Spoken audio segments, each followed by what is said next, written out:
सम्मान होने के बजाय उनका अगर उनकी हालत अगर ऐसी हो तो ये उस परिवेश के लिए, उस समाज के लिए अच्छा नहीं है। ठीक है। फिर कहते हैं कि तुम क्या उसकी तरफ इशारा कर रहे हो जिसे ठोकर मारते मारते तुमने जूता अपना फाड़ लिया है ना।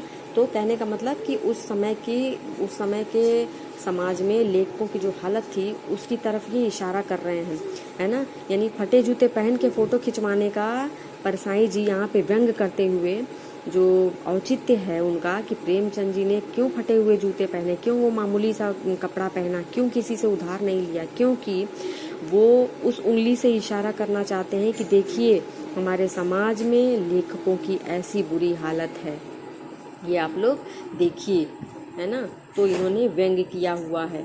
फिर कहते हैं कि तुम मुझ पर या हम सब पे हंस रहे हो, उन पर जो उंगली छिपाए हैं और तलवा घिस रहे हैं, उन पर जो टीले को बरका कर बाजू से निकल रहे हैं।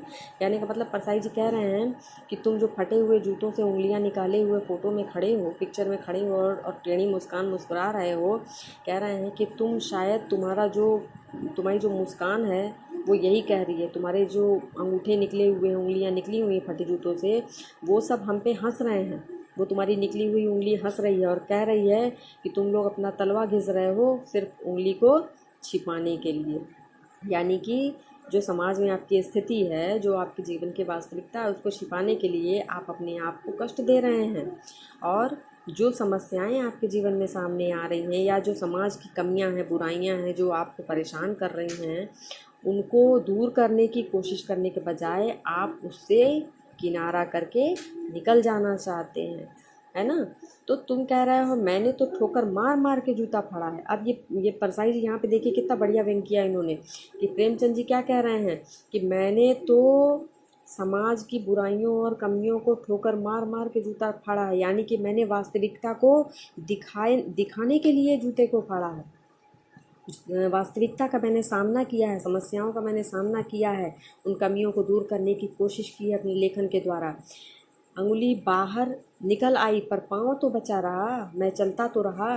कहने का मतलब है कि उंगलियां भले ही बाहर निकल आईं लेकिन मेरे तलवे तो नहीं घिसे, मेरा पैर तो बचा हुआ है, क्योंकि जब पैर सही सलामत होगा तभी तो मैं उस समाज में चल सकूंगा, उस समाज में जो कमियां हैं, जो बुराइयां हैं, उनको मैं दूर कर सकूंगा, अपना कार्य तो मैं कर सकूंगा।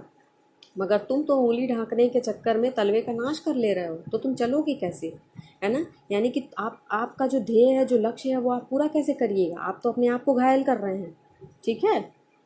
मैं समझता हूँ, मैं तुम्हारे फटे जूते की बात समझ रहा हूँ, उंगली का इशारा भी समझ रहा हूँ और तुम्हारे व्यंग मुस्कान को भी समझ रहा हूँ। अब हरिशंकर परसाई जी अंतिम पंक्तियों में कहते हैं कि मुझे समझ में आ रहा है कि तुम्हारे जूते फटे हुए क्यों हैं। आप जो फ़ोटो खिंचवा रहे हैं उसमें भी आपने फटे जूते क्यों पहने हैं, क्यों आप उंगलियों को दिखा रहे हैं, क्यों आप उंगलियों को छिपाना नहीं चाहते, और क्यों आपकी मुस्कान में वो एक तरह का व्यंग है। ये सारी बातें अब मेरी समझ में आ रही हैं।